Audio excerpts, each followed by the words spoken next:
The parking lot stretched before me like a gray ocean, endless rows of metal gleaming under the harsh afternoon sun. My feet ached in shoes 2 sizes too small, hand-me-downs from my older sister, and the weight of the grocery bags cut into my palms, leaving angry red marks that would take hours to fade. I shifted the bags, trying to redistribute the weight, and caught a whiff of the day-old bread I'd bought at discount. It smelled vaguely sweet, tinged with the promise of going stale soon. I was invisible here. I'd always been invisible. The supermarket job barely covered rent, and even that was slipping through my fingers like water. Mrs. Patterson had called me into her office yesterday, her voice syrupy with false sympathy as she'd explained that my hours were being redistributed. Redistributed. As if poverty were something that could be shared equally, parceled out in neat little portions. I'd smiled and nodded, swallowing the bitter taste of fear that rose in my throat. Now, weaving between cars toward my ancient Honda, more rust than paint. I let my mind wander to the electric bill waiting on my kitchen counter. 30 days past due. The notice had been printed in aggressive red letters, as if my financial failure needed to be color-coded for emphasis. I wasn't watching where I was going. The sickening crunch of metal against metal snapped me back to reality. My shopping bag had swung wide as I'd turned, and the corner, reinforced with cheap cardboard, had scraped along the side of a car, not just any car, a Mercedes. Sleek, black, and so pristinely polished I could see my horrified reflection in its surface. "No, no, no," I whispered, dropping to my knees beside the damage. The scratch ran at least 8 inches, a violent silver line cutting through the perfect paint job. My hands trembled as I touched it, as if somehow I could smooth it away, erase this moment from existence. The car probably cost more than I'd earn in 5 years. I glanced around the parking lot, empty. No witnesses to this disaster. No owner storming toward me with justified rage. Just me, the scratch, and the crushing weight of consequence settling onto my shoulders like a physical thing. I should have walked away. God, I should have just walked away.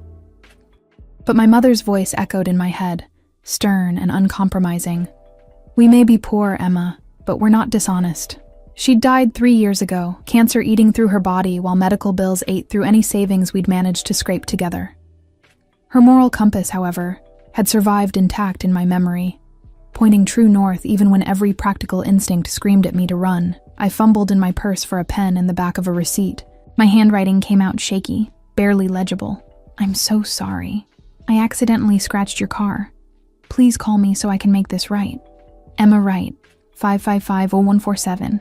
I read it twice, shame burning in my chest, then wedged the paper under the windshield wiper. The gesture felt simultaneously noble and stupid. How exactly was I going to make this right? I couldn't even afford to fix the dent in my own car door. The walk back to my Honda felt like a death march. I'd forgotten about it by the next morning. Not truly forgotten. The scratch haunted the edges of my consciousness like a persistent headache.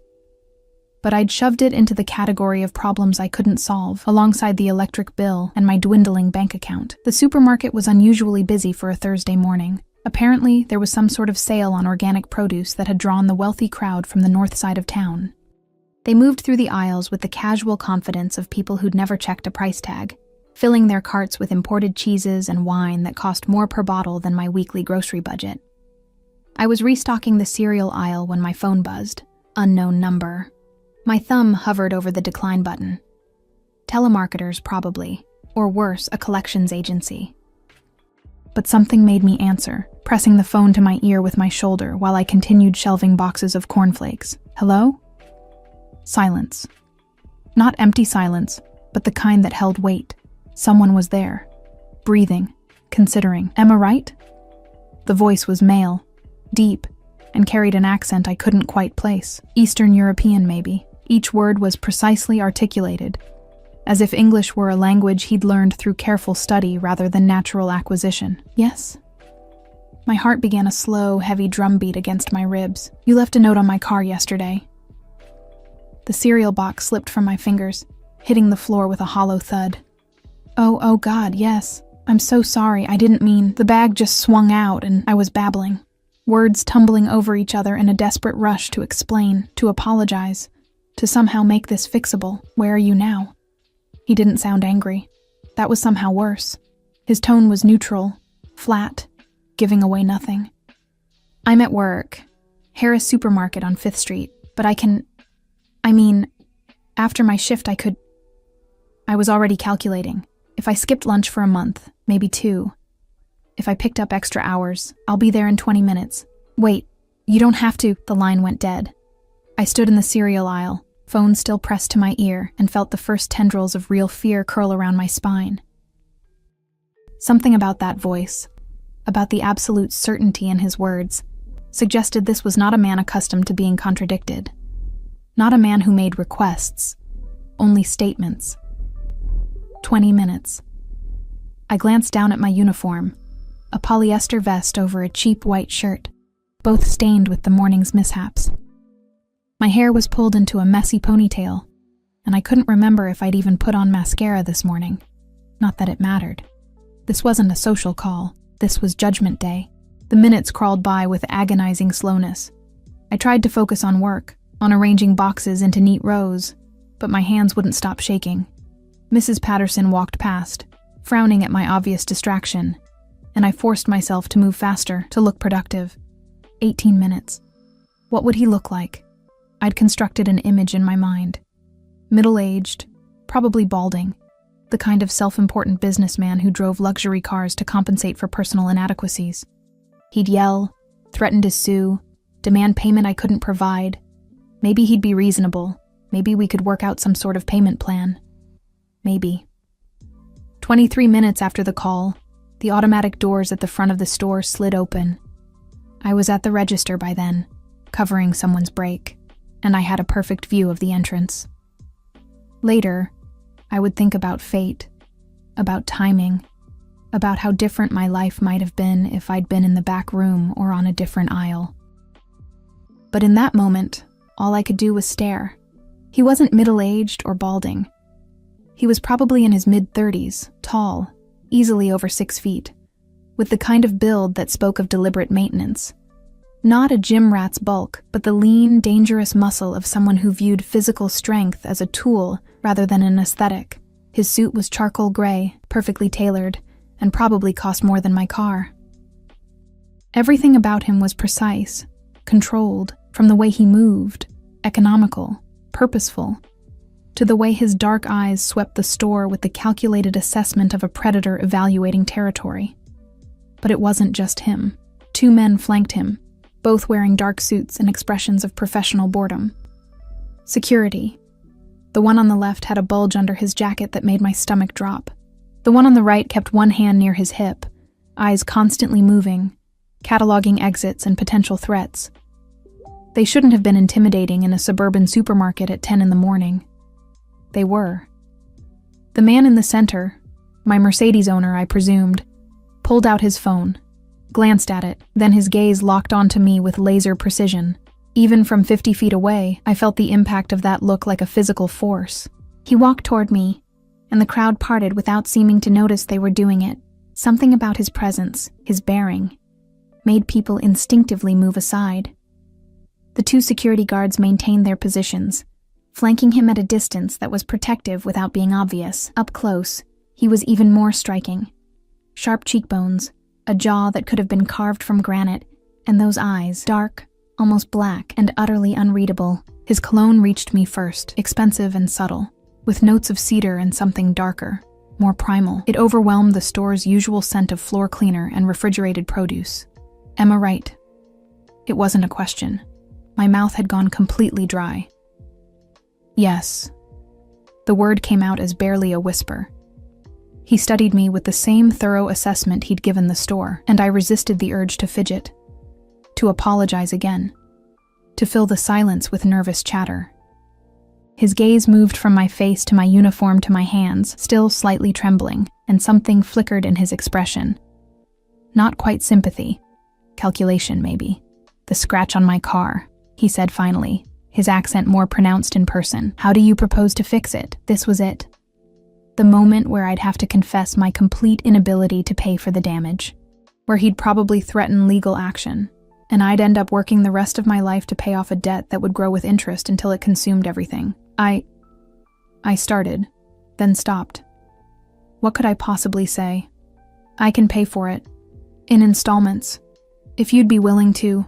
The repair will cost approximately $3,000. The number hit me like a physical blow. $3,000. I didn't have $300. I didn't have $30 that wasn't already allocated to keeping myself fed and housed. I'll pay it, I heard myself say, even as my brain screamed that this was impossible. However long it takes, I'll pay it. Something shifted in his expression. His head tilted slightly, studying me with renewed interest. One of his guards stepped closer, murmuring something in a language I didn't recognize. Russian, maybe? And the man waved him away with an impatient gesture. You work here? He glanced around the store with thinly veiled disdain. Yes. How much do you make? The question was invasive, inappropriate, and I should have refused to answer. But there was something about his presence that made refusal seem not just difficult, but impossible. Minimum wage. About 20 hours a week right now. He was quiet for a long moment, processing this information. Then, come with me. What? Outside, to discuss terms. He was already turning, assuming my compliance. Every instinct screamed danger. This man, with his expensive suit and armed guards, wanted me to follow him outside, away from witnesses and security cameras. This was how women disappeared, became statistics, cautionary tales whispered in parking lots.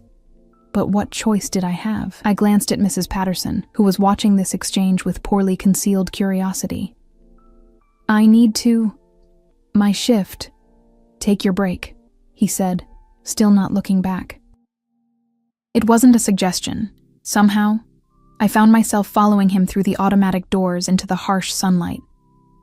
The Mercedes was parked directly in front, illegally blocking 2 handicapped spaces.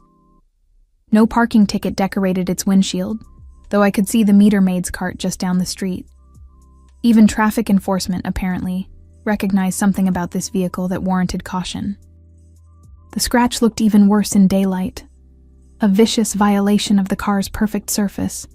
He stopped beside it, one hand resting casually on the hood, and fixed me with that unreadable stare. $3,000, he repeated. At your current income, accounting for living expenses, it would take you approximately 3 years to repay this debt. I nodded miserably. 3 years sounded optimistic. I have a different proposal. Hope flickered in my chest, fragile and desperate. Anything. I'll do anything. The words hung in the air between us, and I realized too late how they sounded, how vulnerable they made me. His expression didn't change, but one of his guards, the one with the gun, smirked slightly before schooling his features back to neutrality. I need someone, he said slowly, choosing each word with care. Someone trustworthy. Someone who would leave a note on a stranger's car rather than walk away. Someone... He paused, and for the first time, something almost human flickered in those dark eyes. Someone honest. I don't understand. Work for me. 6 months. Your debt will be cleared, and you'll be paid enough to cover your current expenses plus a significant bonus. It sounded too good to be true. It sounded like every cautionary tale I'd ever heard about offers that came with invisible strings, that transformed desperate girls into victims. What kind of work? My voice barely rose above a whisper. He smiled then, and it was the most terrifying expression I'd ever seen, not because it was cruel, but because it held absolutely no warmth. Legitimate work. You'll be compensated fairly and treated with respect, but the work requires discretion, complete discretion. If you accept, you cannot speak of it to anyone. Not friends, not family. No one. I don't... Think about it, he interrupted, pulling a business card from his inner jacket pocket. It was heavy cardstock, expensive, with nothing but a phone number embossed in silver. No name, no company, just those 10 digits.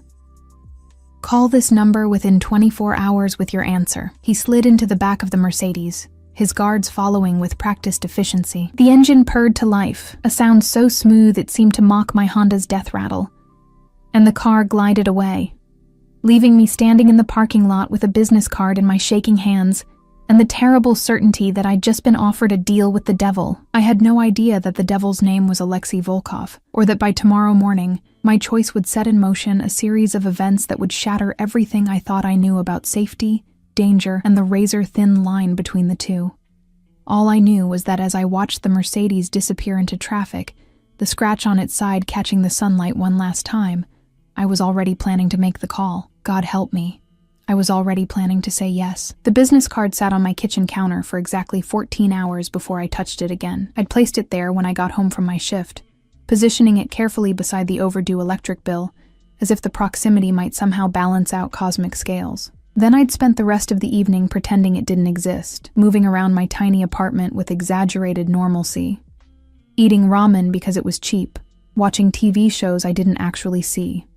But my eyes kept drifting back to those silver numbers. By midnight, I'd constructed and demolished a dozen different scenarios. Maybe he ran a legitimate business and genuinely needed an assistant. Maybe this was an elaborate human trafficking scheme. Maybe I was being paranoid. Maybe I wasn't being paranoid enough. I'd Googled the phone number. No results. Tried reverse lookup services. Nothing. The card itself yielded no clues. No watermark. No logo. Just that pristine cardstock, and those 10 digits that seemed to pulse with possibility and threat in equal measure. At 2 a.m, I gave up on sleep and made a list of pros and cons. Pros. Money. Enough money to pay my bills, maybe even save something. The chance to escape the slow drowning of poverty, even if only temporarily. The look in his eyes when he'd called me honest, as if honesty were a rare commodity he valued. Cons. Everything else. The guards with guns. The expensive suit that screamed of money from questionable sources. The way he'd commanded the space around him like someone accustomed to absolute authority. The complete absence of verifiable information. By 6 a.m, I'd decided to decline. Too risky. Too strange. By 7, I was reconsidering. The electric company had left another notice, this one promising disconnection within 5 days. By 8, I was staring at my phone, the business card clutched in my other hand, trying to remember when exactly I'd become someone who had to weigh survival against safety. I called at 8:47 a.m. before I could change my mind again. He answered on the first ring, as if he'd been waiting. Yes. Not hello. Not a greeting. Just acknowledgement. It's Emma Wright. My voice sounded steadier than I felt. I'm calling about your offer. Silence stretched between us, heavy with evaluation. I could hear something in the background, voices speaking in that same foreign language. Russian, maybe, and the distant sound of classical music. Tchaikovsky, if my limited cultural education served me correctly. Your answer? Still that careful, precise English, each word articulated like a legal contract. I have questions first. Of course. Was that approval in his tone? I couldn't tell. What exactly would I be doing? You said legitimate work, but that's not very specific. You would be managing certain domestic affairs, coordinating schedules, handling correspondence, ensuring smooth operation of daily logistics. He paused. Think of it as being a personal assistant, but one who values discretion above all else. It sounded reasonable. It sounded too reasonable. Why me? You could hire anyone, someone with experience, qualifications. I told you why. His voice dropped slightly, taking on an edge that made my skin prickle. I need someone honest, someone who leaves notes on cars instead of running. Such people are rare in my world. My world. As if he existed in a different reality than the rest of us. Maybe he did. If I say yes, when would this start? Today? This afternoon. A car will collect you at 2 o'clock. Bring nothing but essentials. Toiletries, clothing for 1 week. Everything else will be provided. My heart hammered against my ribs. Wait, I'd be living... Where exactly? That will be explained when you arrive. You'll have your own quarters, complete privacy, and freedom to leave during designated hours. Another pause. But while you're working, Emma, you belong to me. Your time, your attention, your loyalty. All of it belongs to me. Is that understood? The way he said my name, Emma, sent an involuntary shiver down my spine. It sounded like possession. like a claim being staked. I need to think. No. The word cracked through the phone like a whip. No more thinking. Yes or no. Right now. This was insane. This was every warning I'd ever received about stranger danger and too good to be true offers, and men who appeared out of nowhere with impossible solutions. Yes, I heard myself say. Yes, I'll do it. Good. Satisfaction colored his tone now, warm and dangerous. 2 o'clock. Be ready. The line went dead before I could respond, before I could ask any of the 1,000 follow-up questions crowding my throat. I stood in my kitchen, phone still pressed to my ear, and wondered if I'd just made the best or worst decision of my life. The car that arrived at 1:58 p.m. was not the Mercedes. It was a black SUV with tinted windows so dark they were probably illegal. And the man who emerged from the driver's seat was built like a wall, 6.5 feet of solid muscle packed into another one of those ubiquitous dark suits. He had a scar running from his left eyebrow to his jaw, and eyes that assessed me with professional detachment. "Miss Wright?" His accent was thicker than Alexi's, the consonants harder. "Yes. I am Victor. I'll be driving you." He reached for the single duffel bag I'd packed. Everything I owned worth taking fit into one bag, which said something depressing about my life, and loaded it into the back with surprising gentleness. The interior of the SUV smelled like leather and something else. Something metallic that made my imagination conjure uncomfortable images. Victor held the door open, waiting with infinite patience as I hesitated on the curb. This was it. Last chance to run. I climbed in.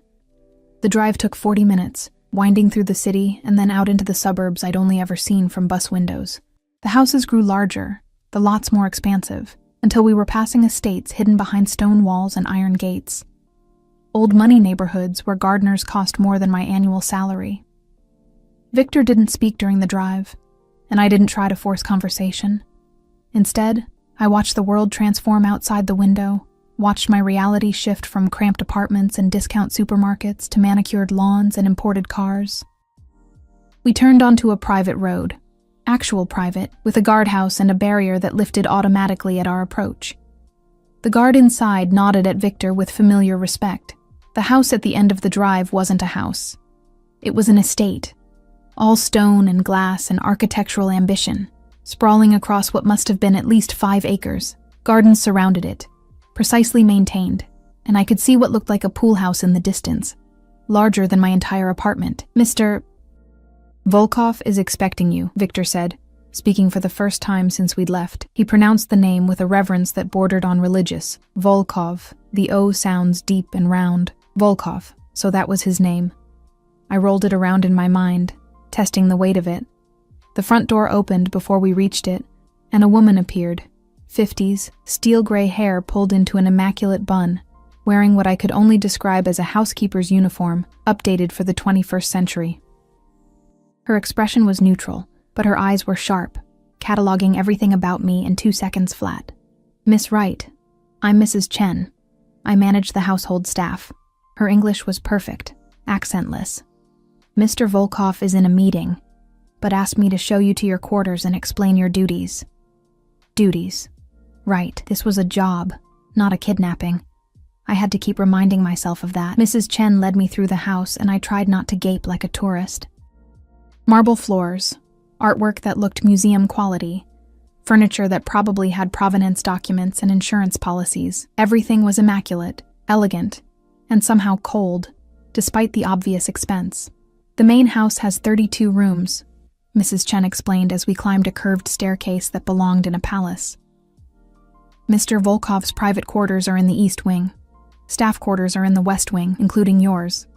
You'll have access to most of the house, but the east wing is strictly off-limits unless specifically summoned." "How many staff are there?" 12 permanent, not counting security.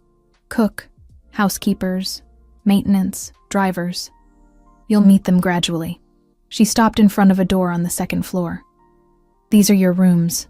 Rooms, plural." She opened the door onto a suite that was easily 3 times the size of my apartment. A bedroom with a 4-poster bed, a sitting area with a small sofa and desk, and through another door, a bathroom done in cream marble with a tub deep enough to swim in. "Your clothing is in the closet," Mrs. Chen continued, moving to open a walk-in closet I hadn't noticed. Inside hung at least a dozen outfits. Dresses, pants, blouses, all in my size, all looking expensive. Mr. Volkov had them sent over this morning. If anything doesn't fit properly, let me know, and we'll have alterations done. I stared at the clothes, at this room, at this entire impossible situation. How did he know my size? Mrs. Chen's expression didn't change. Mr. Volkov is very thorough. That should have been reassuring. It wasn't.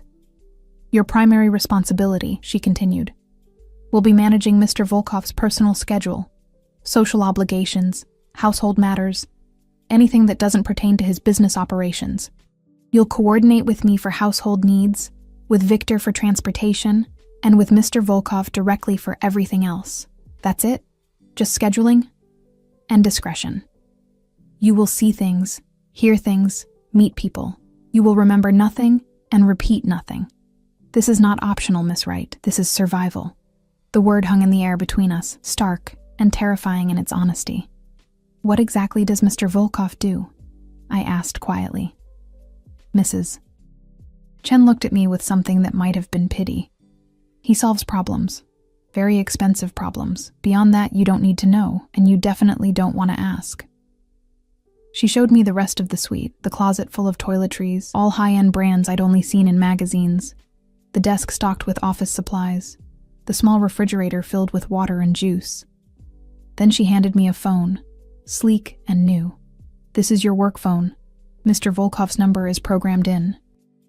Answer when he calls, immediately, no matter the time. Understood? I nodded, numbness starting to set in. He'll want to see you at 6 o'clock. Dress appropriately. One of the dresses in the closet. I'll come collect you at 5:45. She moved toward the door, then paused. Miss Wright? A word of advice. Yes? Mr. Volkov values honesty above all else, but he also values loyalty. Learn the difference between the two quickly, and you'll do well here. Confuse them, and... She didn't finish the sentence. She didn't need to. The door closed behind her with a soft click, and I was alone in my golden cage.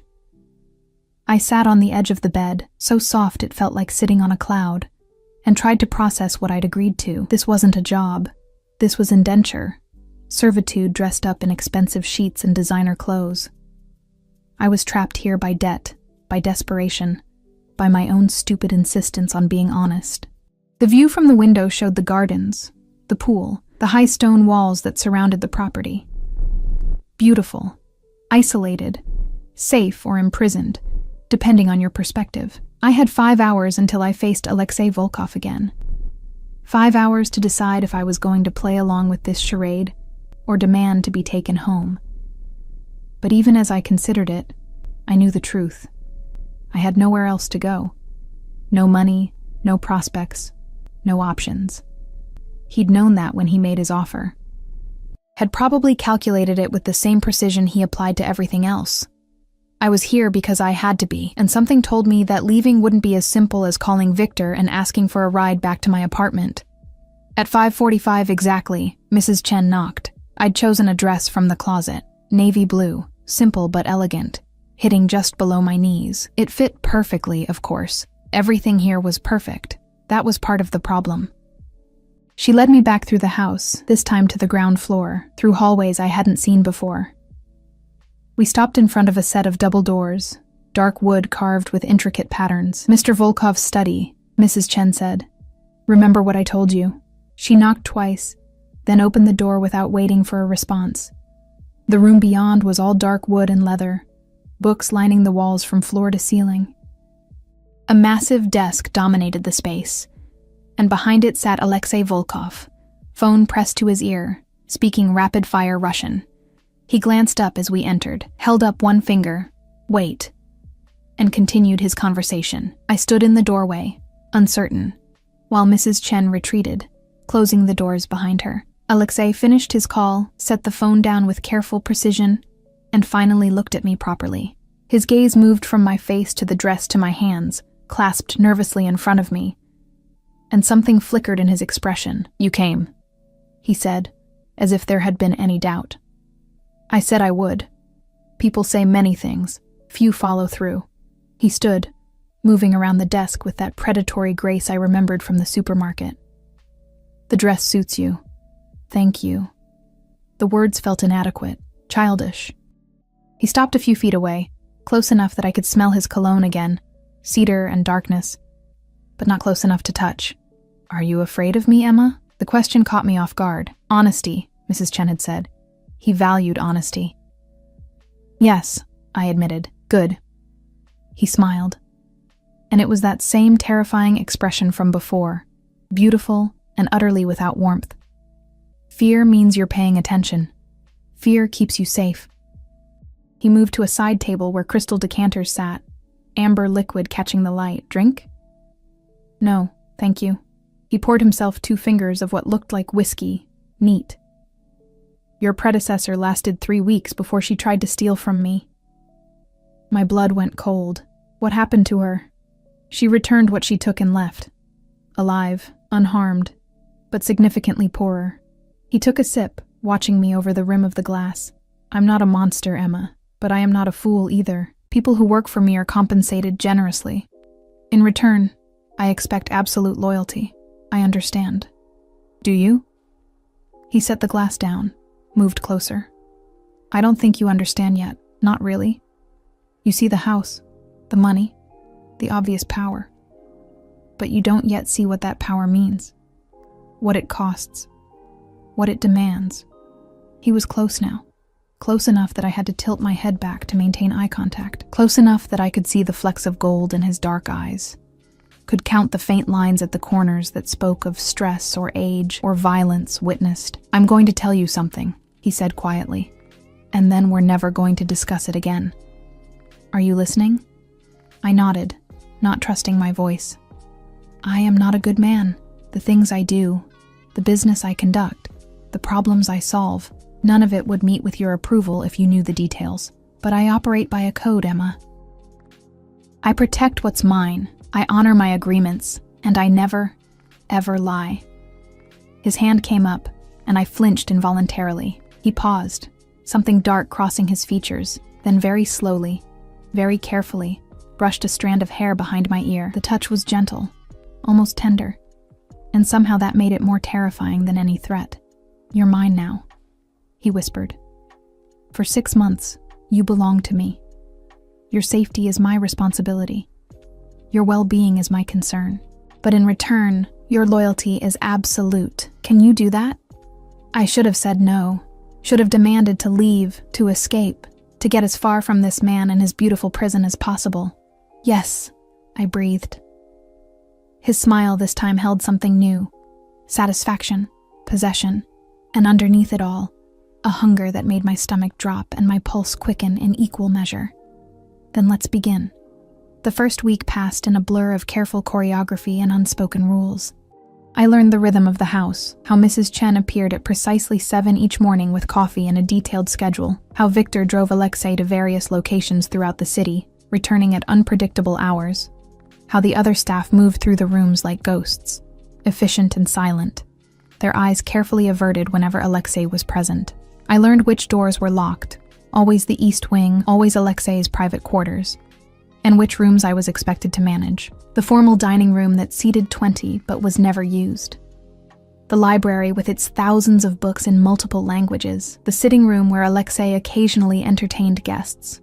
Men in expensive suits who spoke in low voices and left with sealed envelopes. I learned not to ask questions.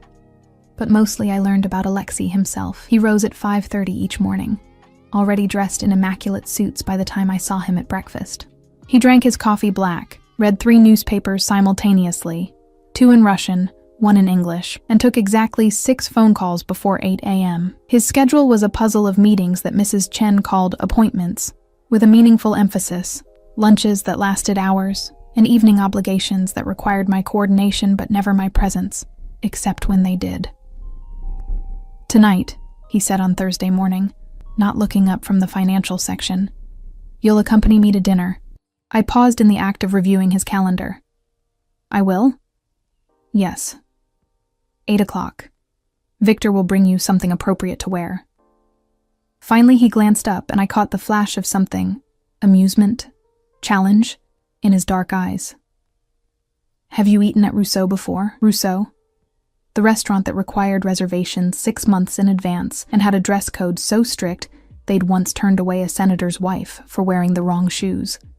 I'd seen it featured in magazines, always photographed in that soft focus way that made everything look like a dream. No, I admitted. You'll enjoy it. He returned to his newspaper, dismissing me. Then, as I reached the door, Emma? I turned. Yes? Wear your hair down. It wasn't a request. The dress Victor delivered at 6 o'clock was black silk, simple in cut but devastating in execution. It hugged every curve I had and suggested curves I didn't, falling to mid-thigh in a way that was elegant rather than provocative. The shoes were Louboutin. I recognized the red soles from fashion magazines, with heels high enough to be dangerous. I stared at myself in the full-length mirror and barely recognized the woman looking back. She looked sophisticated, expensive, like someone who belonged in Alexei's world. The illusion was perfect. The reality beneath felt like a lie. Victor knocked at 7:45. Mr. Volkov is waiting in the car. The SUV idled in the circular driveway, and through the tinted windows I could see Alexei's silhouette in the back seat. Victor opened the door for me, and I slid in carefully, hyper-aware of the dress's length, of the confined space, of Alexei's presence beside me. He turned as I settled into the leather seat, and his gaze moved over me with the same thorough assessment he applied to everything. This time, though, something shifted in his expression, a tightening around his eyes, a slight catch in his breath. Perfect, he murmured, and the word felt like a brand against my skin.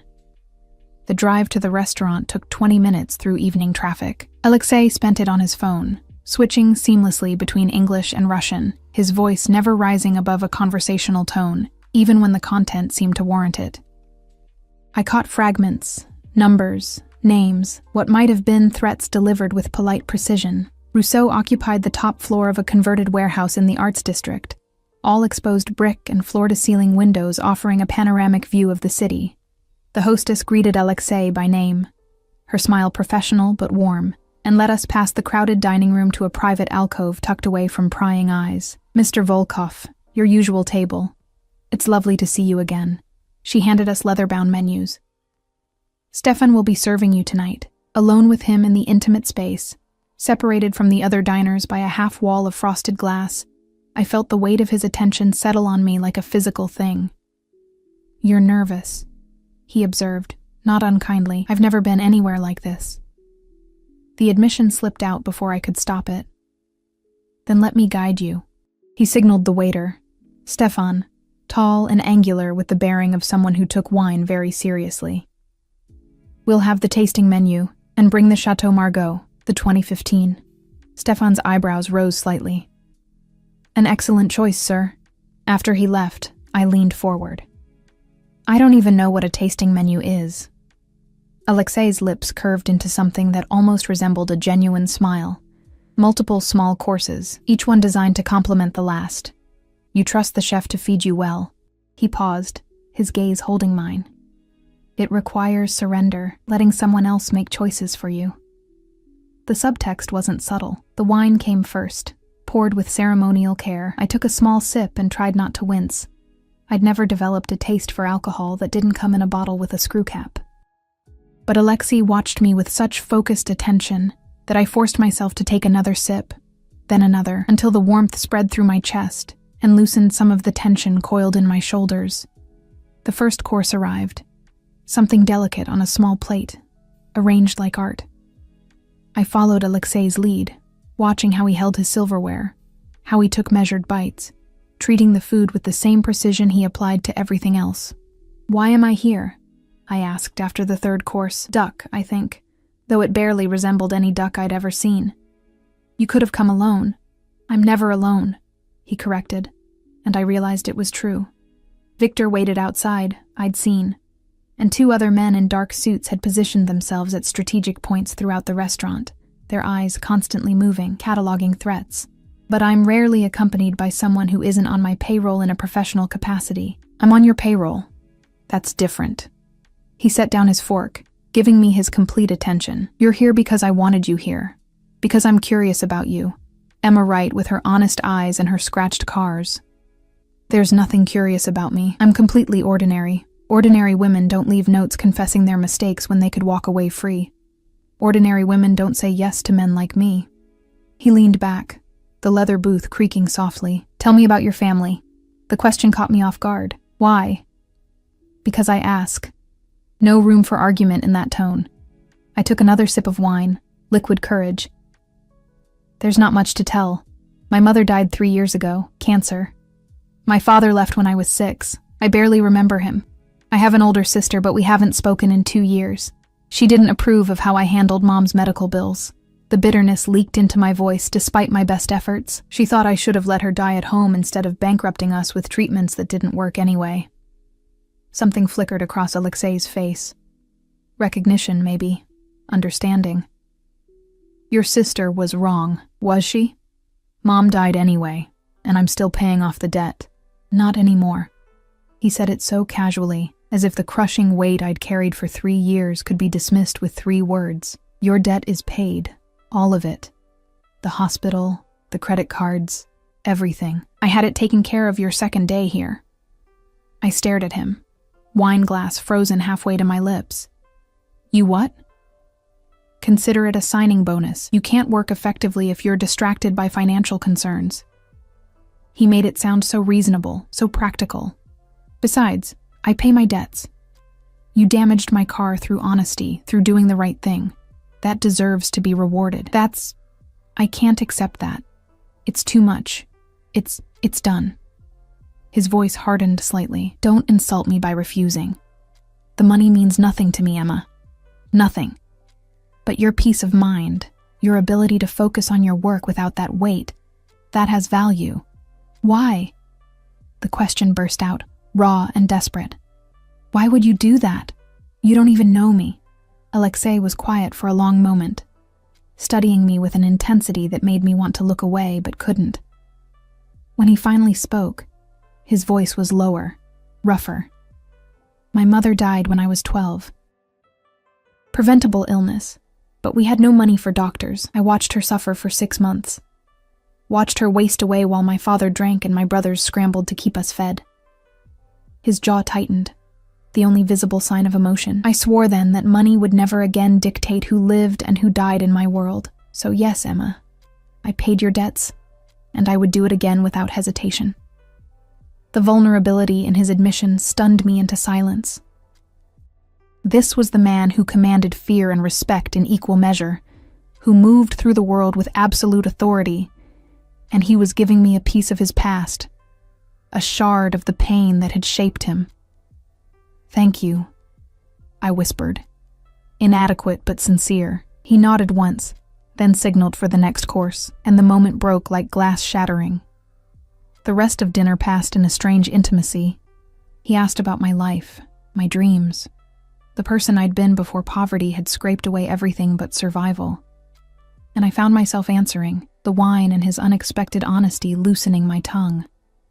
I told him about wanting to study literature in college, about dropping out when Mom got sick, about the slow erosion of hope that came with working minimum wage jobs that led nowhere. He listened with the same focused attention he brought to everything, asking questions that showed he was actually hearing me, actually caring about the answers. It was dangerous, this feeling. Dangerous to let myself believe that this man, this criminal, because that's what he was, what he had to be, could genuinely care about my small, ordinary struggles. But danger, I was learning, had its own seduction. Coffee came with dessert, something chocolate and decadent that melted on my tongue like sin.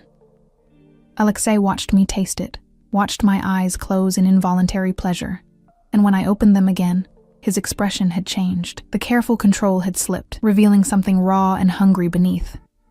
Emma? My name on his lips sounded like a prayer and a curse. I need to be honest with you. My heart hammered against my ribs. Okay, this, he gestured between us, was not part of the original plan. You were supposed to be an assistant, nothing more. Someone honest in a world full of liars, yes, but still just an employee. And now? Now I find myself thinking about you constantly, wondering what you're doing, what you're thinking. making excuses to see you, to be near you. He leaned forward, his hand reaching across the table to cover mine. The touch sent electricity racing up my arm. This is unprofessional, unwise. Potentially dangerous for both of us. But I've never been good at denying myself what I want. What do you want? I barely recognized my own voice, breathy and uncertain. His thumb traced circles on the back of my hand, each stroke deliberate, possessive. You. All of you. Not as my employee. As mine. The word hung between us, loaded with implication. His. Owned. Claimed. Possessed. I should have pulled my hand away. Should have reminded him that I was only here because of debt and desperation. That whatever was building between us was built on a foundation of coercion and circumstance. Instead, I turned my hand over, lacing my fingers through his. I'm already yours, I said quietly. You bought me the moment you paid my debts. His grip tightened, almost painful. No. I want you to choose this. Choose me. Not because you owe me, but because you want... He stopped, seemed to struggle with words for the first time since I'd met him. I want you to want this, and if I do? The admission terrified me even as I spoke it. If I do want this, want you, what then? What happens when 6 months are over? Then we'll renegotiate. His smile was sharp, predatory. I'm very good at negotiations, Emma. And I never let go of what's mine. There it was again. Mine. The word should have felt like chains. Instead, it felt like safety, like shelter, like someone finally caring enough to claim me when I'd been invisible for so long. I was falling. Had been falling since the moment he'd walked into that supermarket, all controlled power and dangerous interest. The real question wasn't whether I'd fall. It was whether he'd catch me or let me shatter against the ground. Victor appeared at Alexei's subtle signal, and we rose to leave. But as Alexei helped me into my coat, his hands lingered on my shoulders, his breath warm against my ear. Stay with me tonight, he murmured. Not as my employee, as my guest. My choice. Every rational thought screamed warning. This was too fast, too intense, too dangerous. He was dangerous. A man who solved expensive problems with methods I didn't want to imagine, who commanded loyalty through fear and money, who existed in a world where violence was just another business tool. But his hands on my shoulders felt like an anchor, and I was so tired of drowning alone. Yes, I whispered. His sharp intake of breath was my only warning before he spun me around, his lips crashing against mine with barely restrained hunger. The kiss was possession and promise, claiming and question, everything I'd imagined and nothing I'd prepared for. His hand cupped the back of my neck, holding me in place as his mouth moved against mine with devastating precision, and I melted into him. Surrender and desire tangled until I couldn't tell where one ended and the other began.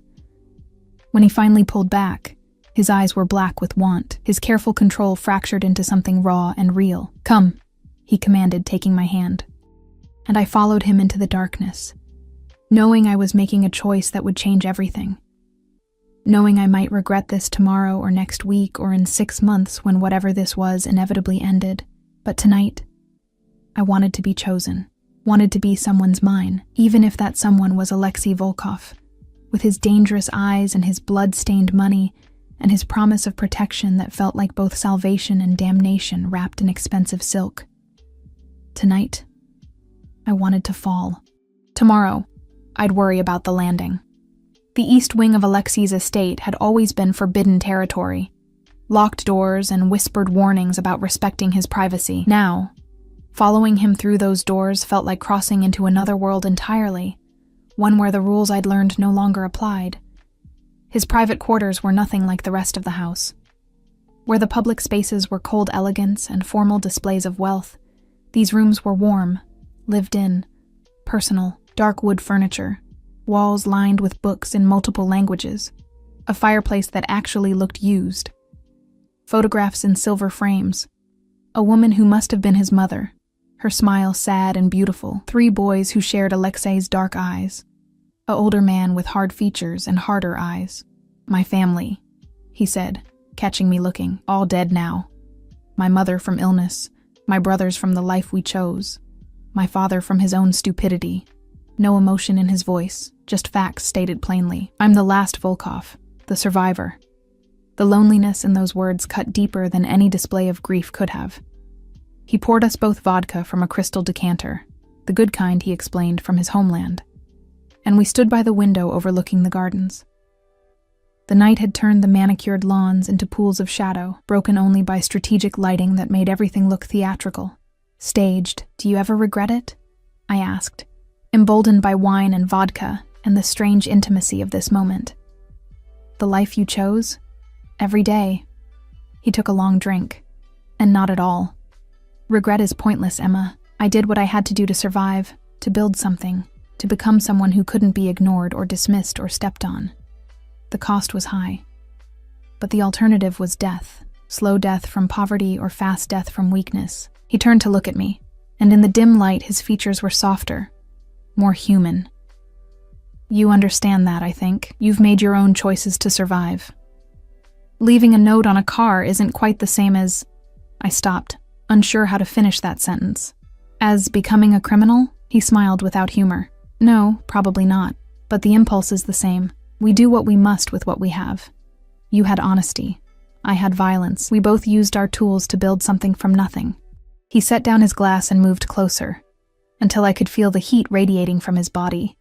Could smell that cedar cologne mixed with vodka, and something darker, more primal. I'm going to kiss you again, he said, giving me time to refuse, to step back, to reclaim the professional distance that had protected us both. And then, I'm going to take you to my bed, and if at any point you want to stop, you say so, and Victor will drive you back to your quarters. No consequences, no judgment.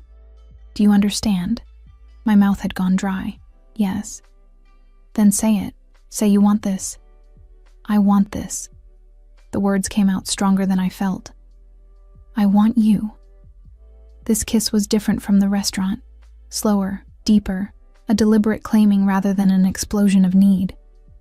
His hands moved to my waist, pulling me against him, and I went willingly, my fingers tangling in his hair, as he walked me backward toward the bedroom. The room beyond was all dark colors and masculine simplicity. A massive bed dominating the space. More books stacked on nightstands. Another fireplace casting flickering shadows across the walls. He laid me down on sheets that felt like liquid silk, and I watched as he shrugged off his jacket, loosened his tie. Each movement precise and controlled, even now. You're beautiful, he murmured, his hand tracing the line of my jaw, down my neck, along my collarbone. So fucking beautiful, it makes me want to lock you away where no one else can see you. The possessiveness should have scared me. Instead, it sent heat pooling low in my belly. That sounds like a very expensive prison, I managed. His laugh was low, rough. The most expensive, golden bars and silk chains. His lips followed the path his hand had traced, pressing kisses to my skin that felt like brands. Would you let me keep you, Emma, if I asked? You're not asking. You're taking. No. He pulled back, his eyes boring into mine with fierce intensity. I take many things. Money, power, respect. But not this. Not you. This you have to give. And there it was. The choice he'd promised me at the restaurant. The chance to walk away, to preserve whatever dignity I had left, to refuse to be another possession in his collection of expensive things. I reached up and pulled him down to me, my answer written in the way I opened for him. Surrendered to him. Let him consume me with kisses and touches that mapped every inch of exposed skin. Then, I'm giving. I whispered against his mouth, I'm giving you everything. What followed was tender and rough in equal measure. Alexei's control fraying as his hands explored, as his mouth found places that made me gasp and arch into him. He undressed me slowly, reverently, each piece of clothing removed like unwrapping something precious. And when he finally claimed me fully, completely, it felt like both destruction and creation. The death of who I'd been, and the birth of something new, something that belonged to him in ways that terrified and thrilled me. After, we lay tangled in sheets damp with sweat and satisfaction. his arm heavy across my waist, his breath warm against my shoulder. "Stay," he murmured, already half asleep. "Stay here. In my bed, in my house, in my life." I already agreed to 6 months. Fuck 6 months. His arm tightened around me. "Stay forever. Forever." The word hung in the air between us, impossible and perfect in equal measure. I didn't answer. I just pressed closer to his warmth and let myself drift, pretending for a moment that forever was something people like us could actually have. I woke to shouting. The bedside clock read 3:47 a.m., and Alexei's side of the bed was empty, the sheets already cold. I sat up, disoriented, trying to place the voices coming from somewhere below. Angry, rapid-fire Russian, punctuated by the occasional English curse. I should have stayed in bed, should have pulled the sheets over my head and pretended I heard nothing, remembered nothing, understood nothing. That was survival in Alexei's world. Instead, I pulled on his discarded shirt. It fell to mid-thigh, smelling of cedar and him, and crept to the door. The hallway was dark except for light spilling from the staircase. I moved toward it on bare feet, keeping to the shadows, driven by curiosity that would probably get me killed one day. The voices were clearer now, coming from what I recognized as Alexei's study. 3 distinct speakers, all male, all angry. Completely unacceptable, Alexei. You know the rules about personal involvement. I don't answer to you, Dmitri, Alexei's voice cold as winter. I don't answer to anyone. You answer to the Bratva, a different voice, older, harder. You always have. Your brothers understood that. Your father understood. My father was a drunk who died choking on his own vomit. My brothers were idiots who got themselves killed over pride and stupidity. I built this organization into something that matters, something that has real power. And I did it by knowing when to follow rules and when to break them. And the girl? Dmitri again. That's you breaking rules? The silence that followed made my blood run cold. The girl, Alexei said slowly, each word carved from ice, is not your concern. She's a liability, a witness, a potential problem that could compromise everything we've built. She's mine. The words cracked through the study like a gunshot. And if anyone touches her, threatens her, or even looks at her wrong, I will personally ensure they spend their last hours begging for death. Are we clear? More silence. Then footsteps, heavy and angry. I scrambled back toward the bedroom, but I wasn't fast enough. The study door flew open, and 2 men emerged, both older than Alexei, both wearing expensive suits that didn't quite hide the bulk of weapons underneath. They stopped when they saw me, taking in Alexei's shirt, my bare legs, my obvious presence in the East Wing where no staff member should ever be. Dmitri, I assumed it was him, smiled, but there was no warmth in it. So this is the honest girl, the one who leaves notes on cars. I couldn't speak, couldn't move. Fear had turned my legs to stone. Get out. Alexei's voice came from behind them, and when they turned, I saw his face. Cold fury barely contained, every line of his body radiating deadly intent. Both of you, now, before I forget we're supposed to be on the same side. They left, but not before Dmitri threw one last look at me. Assessment and threat wrapped together. The front door slammed hard enough to rattle the windows.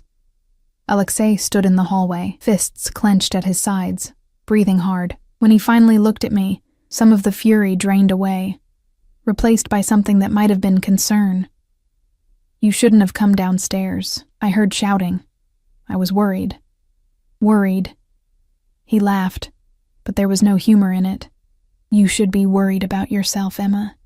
You should be fucking terrified. Do you understand what you've gotten yourself into? No, I admitted, but I'm starting to get an idea. He moved toward me, and I forced myself not to flinch. His hands came up to cup my face, thumb brushing across my cheekbone with unexpected gentleness. I told you I'm not a good man, but I need you to understand, truly understand, what that means. The people you just saw, they're part of the Bratva, the Russian organization I work for, work with, lead in this territory, and they're right to be concerned about you. Why? Because you make me weak. The admission seemed to pain him, because for the first time in 15 years, I give a fuck about something other than power and money and respect. Because I would burn this entire organization to ash before I let anyone hurt you. And that makes me vulnerable, predictable. I didn't ask you to care about me. No, you didn't. His smile was bitter. You just left an honest note on a car and destroyed every fucking wall I'd built. You just existed, all vulnerable and brave and real in a world full of liars and killers. And now, I can't let you go. Then don't. I covered his hands with mine. I'm here. I'm choosing to stay. Whatever that means, whatever comes, I'm choosing you. You don't know what you're choosing, then show me. I held his gaze, refusing to look away. Show me your world, all of it. The good, the bad, the parts that will probably give me nightmares. I'd rather know than be protected by ignorance. He studied me for a long moment, searching for something. Fear, maybe, or second thoughts. Whatever he saw must have satisfied him, because he nodded once, sharp and decisive. Okay, tomorrow I'll show you who I really am, what I really do. And after that, you can decide if you still want to stay. I'll stay, I said with more confidence than I felt. We'll see. He pulled me back toward the bedroom and we climbed into bed, but this time there was no passion, no heat. Just him holding me like I might disappear. His face buried in my hair, his breathing gradually slowing. Alexei, I whispered into the darkness, what did they mean about your brothers? About them being idiots? His arms tightened around me. They challenged the wrong people, made threats they couldn't back up, thought the family name would protect them. A pause. It didn't. Family means nothing in this world without the power to defend it. I learned that lesson. They didn't. And your father? Drank himself to death after my mother died. Couldn't handle the guilt of killing her with his negligence. His voice was flat, emotionless. I was 16. Dmitri and the others took me in, taught me the business, shaped me into what I am now. In a way, I owe them everything. But you don't like them. I respect them. I honor my obligations to them, but like? He laughed quietly. No, Emma. I don't like anyone except... He didn't finish the sentence, but his meaning was clear. We lay in silence after that, both pretending to sleep, both knowing the other was awake. Outside, the first hints of dawn began to lighten the sky. Soon, the house would wake, the staff would begin their routines, and the careful illusion of normalcy would resume, but nothing was normal anymore. I'd crossed into Alexei's world, and there was no going back. Tomorrow, he'd show me the darkness he lived in, and I'd have to decide if I could survive there, or if some prices were too high, even for someone as desperate as I'd been. His breathing finally evened out, deep and regular, and I let myself relax into his warmth. Whatever tomorrow brought, whatever horrors or truths he revealed, tonight I was safe in his arms. Tonight, I was his. And maybe, just maybe, he was mine too. Morning came too quickly, pale sunlight filtering through curtains I didn't remember closing. Alexei was already awake, dressed in dark jeans and a black sweater, the most casual I'd ever seen him. He sat in the chair by the window, watching me with an expression I couldn't read. Get dressed, he said quietly. Wear something comfortable. We're going out. Mrs. Chen had left clothes outside the bedroom door. Jeans, a soft cashmere sweater, boots. I dressed quickly, hyper-aware of Alexei's gaze tracking my every movement. When I emerged from the bathroom, he was waiting by the door, car keys in hand. No Victor today? I asked. No Victor. No guards. Just you and me. He took my hand, lacing our fingers together. I want you to see this without the filters, without the performance. Just the truth. The car was a different one, still expensive. A sleek BMW, but not the bulletproof SUVs I'd grown accustomed to. Alexei drove himself, navigating through morning traffic with the same precision he applied to everything else. We drove for 40 minutes, leaving the wealthy suburbs behind, moving into industrial areas where warehouses squatted beside rail yards, and the streets were pocked with potholes. Finally, he pulled into a parking lot, fronting a nondescript concrete building. No signs, no indicators of what lay inside, just a number painted on the door, 47.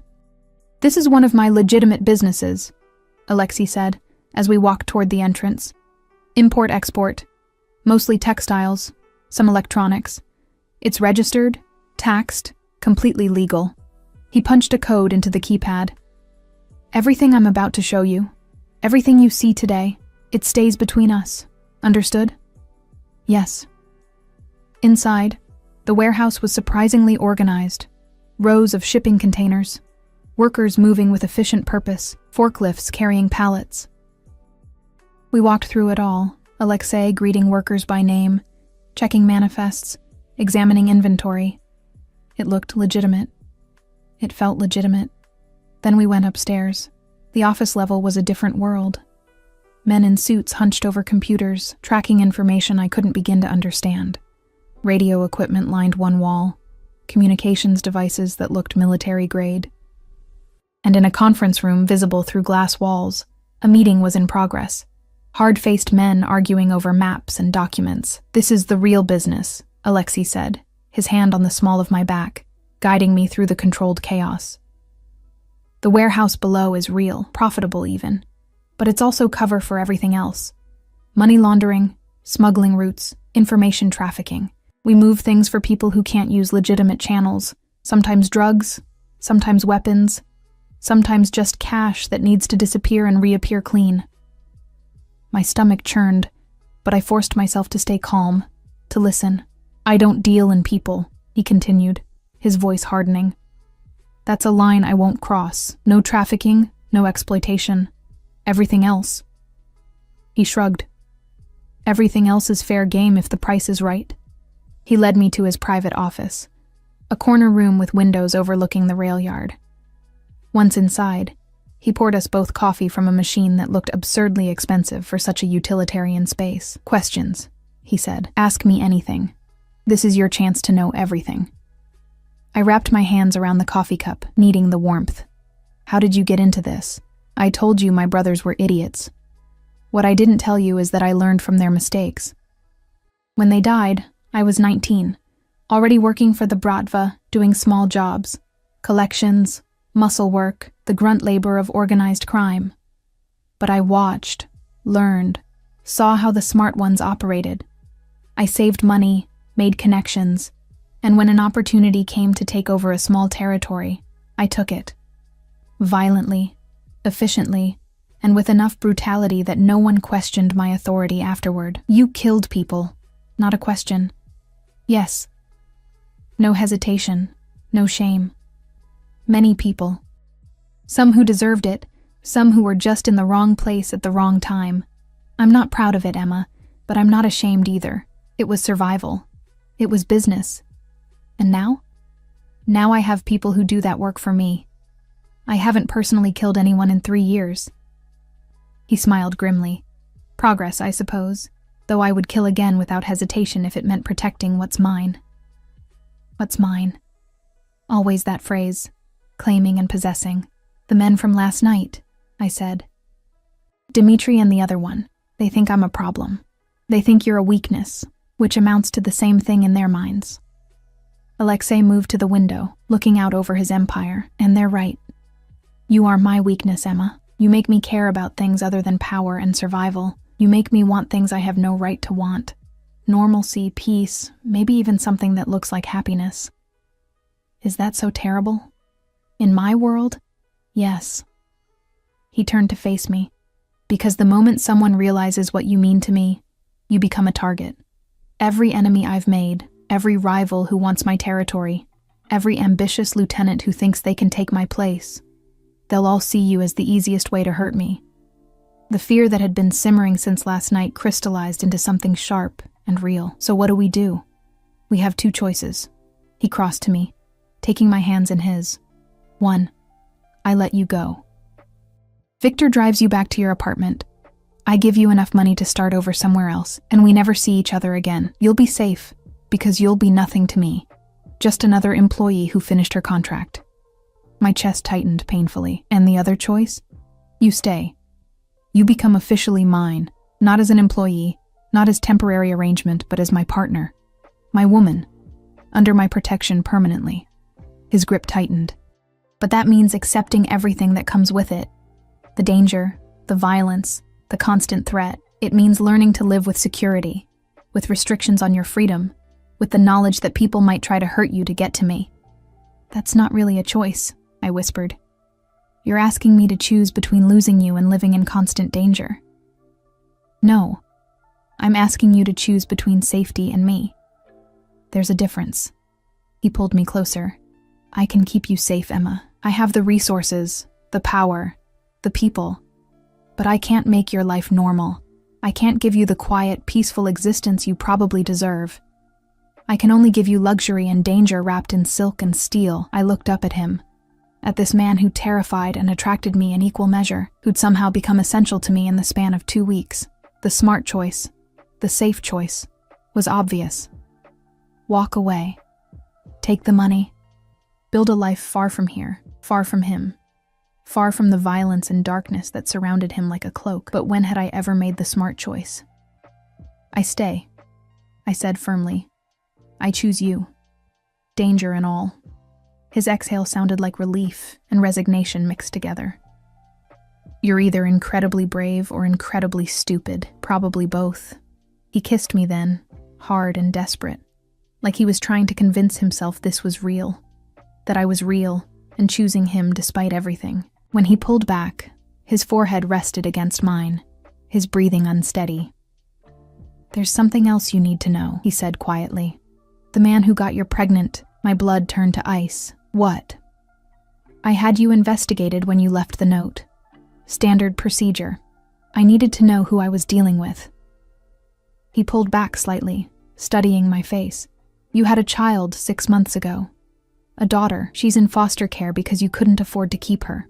Tears burned my eyes. That wound was still raw, still aching. I didn't have a choice. I had nothing. No money, no support, no way to... My voice broke. The father, Alexei continued, his voice taking on an edge. His name is Marcus Chen. He works for me. Or he did, until 3 days ago. The world tilted. What? He's a low-level operator, runs numbers, handles small transactions. About 8 months ago, he stole from me. Not much, just $20,000, but theft is theft. I've been looking for him ever since. His jaw tightened. Imagine my surprise when my investigation into you revealed he was your daughter's father, a man who got you pregnant, abandoned you, and then stole from me. The symmetry is almost poetic. Horror crawled up my spine. Alexei, what did you... I found him yesterday. He's alive, if that's what you're worried about. But he's paid back what he stole with interest. His kneecaps will heal eventually. He said it so casually, like breaking someone's legs was equivalent to filing a complaint. But more importantly, I made him sign over all parental rights. He'll never come near you or your daughter again. I should have been horrified, should have been disgusted by the violence, by the casual brutality. Instead, I felt something else. A savage satisfaction that Marcus had finally faced consequences for what he'd done to me. My daughter, I whispered. Sophia. Her name is Sophia. I know. Alexei's expression softened. And if you want her back, if you want to be her mother, I can make that happen. I have lawyers, connections, resources. I can navigate the foster system, expedite the process, ensure you get custody. She could be home within a month. The offer hung between us, massive and terrifying, and exactly what I'd dreamed of since the day I'd handed her over to the social worker. My arms empty and my heart shattered. Why would you do that? I asked through tears. She's not yours. She's not your responsibility. No, she's not. He wiped away my tears with his thumb, gentle, despite the violence those same hands had inflicted on Marcus. But you're mine, and that means your daughter is under my protection too. I told you, Emma. I protect what's mine, all of it. I collapsed against him, sobbing into his chest as he held me, stroking my hair and murmuring in Russian, words I didn't understand, but that sounded like comfort, like promises. I want her back, I choked out. I want my baby back. Then you'll have her. He kissed the top of my head. I'll start the process today. Mrs. Chen can help prepare a nursery. Whatever you need, whatever Sophia needs, it's yours. We stood there in his office overlooking his criminal empire while I cried for everything I'd lost and everything I might get back. This man, this dangerous, violent man, was offering me the one thing I thought I'd never have again: my daughter, my family, a chance to be whole. The price was my soul, probably. My innocence, definitely. My safety, almost certainly. But standing in Alexei's arms, feeling his steady heartbeat against my cheek, knowing he'd broken a man's legs for hurting me, knowing he'd move heaven and earth to give me back my child, I couldn't bring myself to care about the price. Some things were worth the darkness. 3 weeks later, Sophia came home. She was 6 months old, all chubby cheeks and dark curls, and when the social worker placed her in my arms, I felt something in my chest crack open. All the love I'd locked away, all the hope I'd suffocated, flooding back in a rush that left me breathless. Alexei watched from the doorway of the nursery he'd had created, a room done in soft pastels with every possible baby item money could buy. His expression was unreadable, but when Sophia looked at him and smiled, something in his face softened. "She likes you," I said, settling into the rocking chair with my daughter. Children are good judges of character, or terrible ones, depending on your perspective. He moved closer, one finger reaching out to touch Sophia's tiny hand. She grasped it immediately, holding on with surprising strength. "She has your eyes. And her father's hair." I still couldn't think of Marcus without anger, but it was distant now, dulled by satisfaction that he'd paid for what he'd done. "She's beautiful." Alexei crouched beside the chair, his attention split between me and Sophia. "You're both beautiful. My girls. My girls." Another claim, another possession. But this time I didn't mind. Mrs. Chen knocked softly. "Mr. Volkov, Dmitri is here for the meeting." Alexei's jaw tightened. "Tell him I'll be down in 5 minutes." After she left, he turned back to me. "I need to handle business. Will you be all right?" "We'll be fine." I smiled, more genuinely than I had in months. "Go. Do what you need to do." He kissed me softly, then pressed another kiss to Sophia's forehead. "I'll be back in an hour. Victor is stationed outside if you need anything." I watched him leave, this man who'd destroyed my life and rebuilt it into something unrecognizable. This criminal who'd given me back my daughter. This monster who held me like I was precious. Sophia gurgled in my arms, her tiny hand still grasping at air, at me, at everything. She had no idea what world she'd been born into, what darkness surrounded the pretty nursery and expensive toys. Maybe that was for the best. I rocked her gently, humming a lullaby my mother used to sing, and tried not to think about the future, about the dangers that would always hover at the edges of our lives, about the violence that bankrolled our security, about the precarious balance between the love I felt and the darkness that enabled it. For now, I had my daughter back. I had Alexei's protection, his resources, his fierce and possessive devotion. I had everything I'd never dared to hope for. And if the price was living in the shadows, learning to look away from the blood on his hands, accepting that my safety came from his capacity for violence, well, I'd already made that choice. I'd made it the moment I left a note on a scratched car, setting in motion a series of events that had led me here, to this nursery, to this man, to this strange and dangerous version of happiness. The sound of raised voices drifted up from below. Alexei and Dmitri, arguing again about something I didn't understand and didn't want to. Tomorrow there would be more arguments, more threats, more careful navigation of the violent world Alexei inhabited. But tonight, I had my daughter in my arms, and the promise of Alexei returning to us when his business was done. Tonight, that was enough. Sophia fell asleep against my chest, her breathing soft and even, completely trusting. I held her close, breathing in her baby's sweet scent, and made a silent vow. I would protect her from this world as long as I could. She would know love and safety, even if both came wrapped in silk and steel, financed by blood money and criminal enterprise. She would know she was wanted. That was more than I'd had. The door opened quietly, and Alexei slipped back in earlier than expected. His tie was loosened, his expression weary. But when he saw us, me in the rocking chair with Sophia sleeping peacefully, something in him relaxed. "Meeting's done?" I whispered. For now. He moved behind the chair, his hands coming to rest on my shoulders. Dimitri's getting old, cautious. He doesn't like the changes I'm making, the legitimacy I'm building, but he'll adapt or he'll retire. Either way, he won't threaten what's mine. There was steel in those words, a promise and a threat rolled together. We stayed like that for a long moment. Me holding our daughter, Alexei holding me.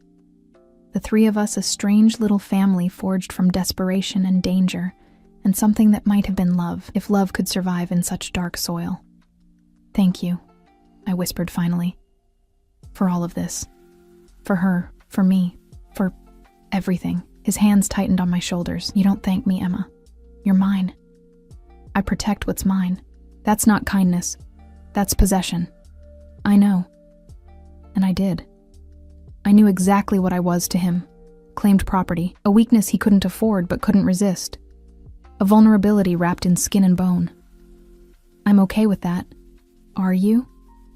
He came around to kneel in front of the chair, looking up at me with those dark, unreadable eyes. Are you truly okay with belonging to a monster? I looked at him. This man who'd paid my debts, broken my ex's legs, moved criminal empires to give me back my child. This man who held me like I was precious and killed without hesitation. This man who was darkness and safety, wrapped together so tightly I couldn't separate one from the other anymore. You're my monster, I said simply. That makes all the difference.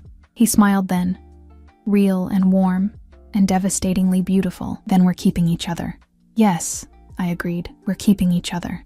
Sophia stirred in my arms, making a small sound of protest before settling back into sleep. Alexei reached out to stroke her cheek with unexpected tenderness, and I saw our future laid out in that gesture, complicated and dangerous and strange, but ours. We would make it work. Somehow, impossibly, we would make this work. Because I'd left a note on a scratched car, and in doing so, I'd scratched the surface of Alexei Volkov's carefully controlled world, and now we were bound together by choice and circumstance, by danger and devotion, by all the messy, complicated threads that tied people together when they decided to fall, despite every reason not to. It wasn't the life I'd imagined. It wasn't the fairy tale I'd dreamed of as a girl. But standing in a nursery bought with blood money, holding a daughter reclaimed through violence, loved by a man who promised possession instead of partnership, I found I didn't care. This was my life now. Our life, and I wouldn't trade it for anything. Outside, the sun set over Alexei's estate, painting the gardens in gold and shadow. Tomorrow would bring new challenges, new threats, new careful negotiations of the dangerous world we inhabited. But tonight, we were safe. We were together. We were whole, and in the end, that was all that mattered.